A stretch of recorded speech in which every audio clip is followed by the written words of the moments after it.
روژهدار ته په خوب کې احتلام وشو بیا د بيد معافي یعنی شیطان وغولولو آیا په دې سره د روژهدار د روژه ماته شوله او کنه د ماته شوی او دویم نمبر سوال به دا بیان شي چې چېرته یو روژهدار په روژې حالت کې غیبت وکړلو نو آیا په دغه غیبت کولو سره د روژه ماتیږي او کنه ماتیږي ګران کتونکو دغه دواړه ډېر زیات اهم سوالات دي تاسو ما سره به دغه کلیپ کې وګورئ بل مسلمان سره شیر کې چې هغه تم نفع فایده ورسیږي تاسو ټول ما سره صاحب کې پوره برخه نصیب شي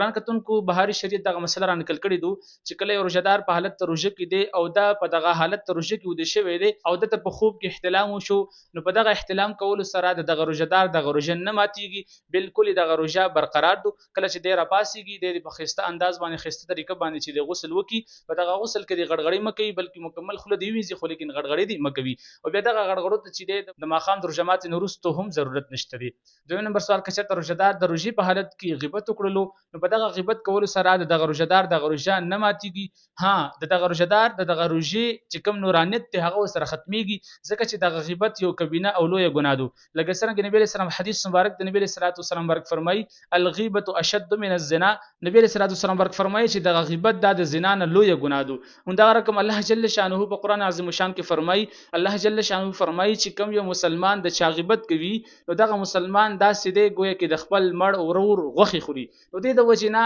دغه غیبت کول په وجه باندې د مسلمان دغه روژې نورانیت ختميږي دا یو کبیره او عظیمه ګناه ده یو لوی ګناه ده د دې نظام ساتل پکار دي او کچرته چانه دغه عمل وشلو دغه غیبت وشلو نو په دې سره دغه روژه نه ماتي بلکې دغه روژه برقرار وساتي دغه روژه سره ورسوي واخر دعوانا ان الحمد لله رب العالمين